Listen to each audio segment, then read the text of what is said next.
In die bulletin, naamsveranderings kos die belastingbetaler 14 miljoen sedert 2019 en die DBV vat lede van die publiek vas wat robbe by die Houtbaai se hawe voer en tuister.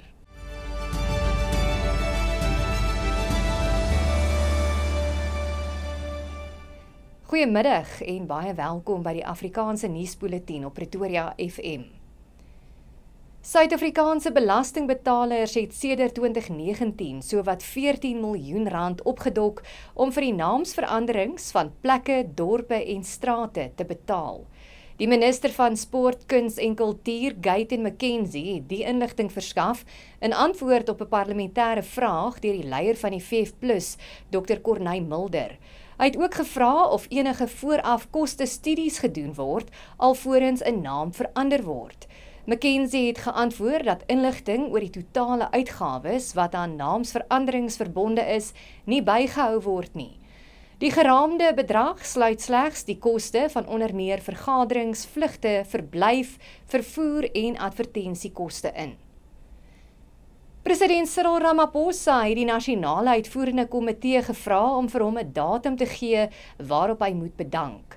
Hy het aan sy politieke teenstanders gesê hulle moet ophou om sy uittrede in die donker hoekies te bespreek en sê indien die NEK hom vra om te bedank, hy dit sal doen. Ramaphosa se kommentaar volg nadat daar gerugte is dat hy beplan om na die G20 leiersberaad as president te bedank. Hy het intussen gevra dat daar leefstyl-audits op alle NEK-lede uitgevoer word en sê die ANC mag nooit in 'n maffia-styl bestuur word nie. Die voormalige minister van Bosbou, Visserye en die Omgewing, Dion George, het glo sy werknemers die afgelope 14 maande verbaal mishandel en word selfs daarvan beskuldig dat hy hom seksueel wangedra het. Volgens bronne in die departement was George ook liever duur vlugte en verblyf in luukse hotelle, terwyl hy met belanghebbendes geskerts het dat hy nie genoeg vir sy pos opgelei is nie. Die DA-leier John Steenhuisen sê 'n voormalige werknemer van George het hom met 'n lys van beweringe genader. President Cyril Ramaphosa het verlede week die DA se woordvoerder Willie Oukamp as die nuwe minister van Bosbou, Visserye en die Omgewing in George se plek aangestel. George het die beweringe teen hom ontken. Die owerhede by die Houtbaai se hawe het 3 mense in hegtenis geneem vir die onwettige voer en tuistering van Kaapse robbe, nadat die Kaap de Goede Hoop Dierebeskermingsvereniging stappe gedoen het om die praktyk in die kiem te smoor. 'n 4de persoon is in hegtenis geneem nadat hy 'n beampte gekeer het om sy werk te doen. Die voer van robbe is 'n ernstige oortreding, aangesien Suid-Afrika se wet op biodiversiteit bepaal dat enige optrede wat 'n beskermde spesies betrek sonder 'n geldige permit verbied word.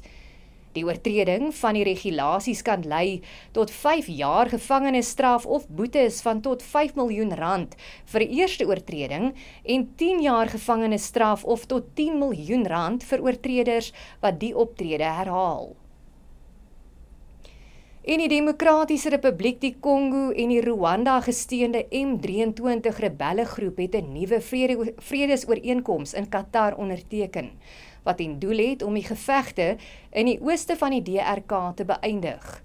Qatar, die VSA en die Afrika-Unie probeer al 'n geruime tyd om die konflik in die DRK te beëindig. Die DRK en M23 rebelle het reeds in Julie 'n ooreenkoms onderteken, maar het daarna mekaar daarvan beskuldig dat hulle die ooreenkoms verbreek het. Honderde duisende mense is in die konflik in die ooste van die DRK sedert die middel 1990s dood. Dit bring ons aan die einde van hierdie nuusbulletin in Afrikaans op Pretoria FM. Dankie vir die saamkyk. Ons maak môre aand weer so.